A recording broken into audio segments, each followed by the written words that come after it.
સુરતની લાજપોર જેલમાં હવે બંદીવાનો માટે પુસ્તકોથી ભરપૂર લાઇબ્રેરી કાર્યરત થઈ છે। લાજપોર જેલમાં અંદાજિત 18,000થી વધુ પુસ્તકો ધરાવતી નવી લાઇબ્રેરી શરૂ કરવામાં આવી છે।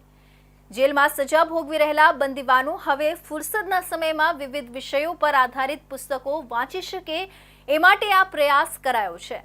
સુરતના લાજપોર જેલમાં બંદીવાનોના વ્યક્તિત્વ વિકાસ અને મનોવૈજ્ઞાનિક પુનઃસ્થાપના માટે એક અનોખું પગલું ભરાયું છે। અહીં કાર્યરત લાઇબ્રેરીને નવા રૂપમાં વિકસાવવામાં આવી છે, જ્યાં અંદાજિત 18,000 જેટલા પુસ્તકો ઉપલબ્ધ કરાવવામાં આવ્યા છે। આ પુસ્તકાલય બંદીવાનોને અભ્યાસ અને આત્મમંથન માટે એક ઉત્તમ માધ્યમ પૂરું પાડે છે। લાજપોર જેલ દ્વારા માહિતી આપવામાં આવી કે આ લાઇબ્રેરી માટે અનેક સામાજિક સંસ્થાઓ અને સંકલિત કોષો દ્વારા પુસ્તકો ડોનેટ કરવામાં આવ્યા છે। તેમાંથી અનેક પુસ્તકો ધાર્મિક આત્મવિશ્વાસ વધારતા, જીવન જીવવાની કળા શીખવતા, આત્મચિંતન માટે પ્રેરણાદાયક તેમજ વ્યવસાયિક શિક્ષણ આપતા છે।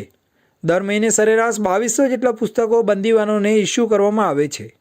વિશેષ વાત એ છે કે જેઓ વાંચી શકતા નથી અથવા વાંચવાનો શીખવાનો રસ ધરાવે છે, તેમના માટે ઓડિયો લાઇબ્રેરી ઉપલબ્ધ છે।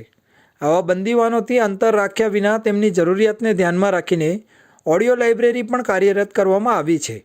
આ ઓડિયો પુસ્તકાલયમાંથી તેઓએ કથાઓ, આત્મકથાઓ તથા પ્રેરણાદાયક પ્રવચનો સાંભળી શકે છે।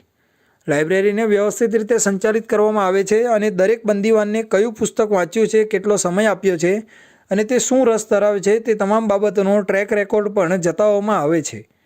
જેલ પ્રશાસન મુજબ સતત વાંચનના અભ્યાસથી અનેક બંદીવાનોના આધ્યાત્મિકતા, શાંતચિત્તતા અને ચિંતનશીલતા જેવી પોઝિટિવ ભાવનાઓમાં વધારો થયો છે। તેમાંથી કેટલાકે તો પોતાનું જીવન નવી દિશામાં દોરી જવાનું નક્કી કર્યું છે। જેલમાં લાઇબ્રેરી જેવી પહેલ માનવતા તરફ એક દ્રઢ પગલું છે, જે માત્ર સજા પૂરતી ન રહી સમાજમાં પુનઃસ્થાપન માટે સકારાત્મક રીતે યોગદાન આપે છે। લાજપોર જેલ ખાતે કેદી સુધારાત્મક પ્રવૃત્તિ બાબતે ઘણી બધી એક્ટિવિટીઝ ચાલી રહી છે। તેના જ એક ભાગરૂપે અત્રે લાઇબ્રેરી છે, તેમાં 18,000થી વધારે પુસ્તકો છે। જે બંદીવાનો નવા આવતા હોય વત્તા જૂના જે બંદીવાનો છે, એમને અમે સતત વિવિધ એક્ટિવિટીઝમાં પાર્ટિસિપેટ થવા માટે પ્રોત્સાહિત કરતા હોઈએ છીએ, જેમ કે યોગા, મેડિટેશન, સ્કૂલ, લાઇબ્રેરી આવી ઘણી બધી વ્યવસ્થાઓ છે।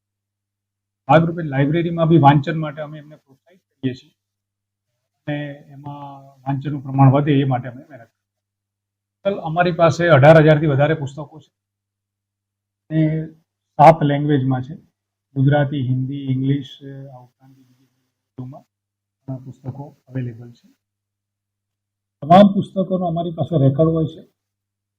કેદીઓ પણ કયા પ્રકારના પુસ્તકો વાંચે છે, કયા પ્રકારનું વાંચન કરે છે, એ પણ અમે ટ્રેક રેકોર્ડ રાખીએ। હું અત્યારે લાજપોર મધ્યસ્થ જેલમાં છું અને છેલ્લા 302ની અંદર છેલ્લા 14 વર્ષથી આજીવન કેદની સજા ભોગવી રહ્યો છું।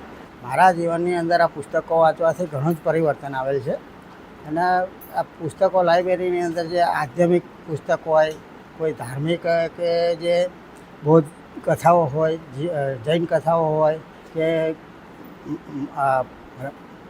રામાયણ હોય અથવા ભાગવદ્ ગીતા હોય, તો આવા અમે જે પુસ્તકો વાંચીએ છીએ, અમુક બીજા પણ પુસ્તકો વાંચીએ છીએ ઘણી સમય, તો પુસ્તકો વાંચવાથી અમને ઘણો મનની અંદર આનંદ થાય છે।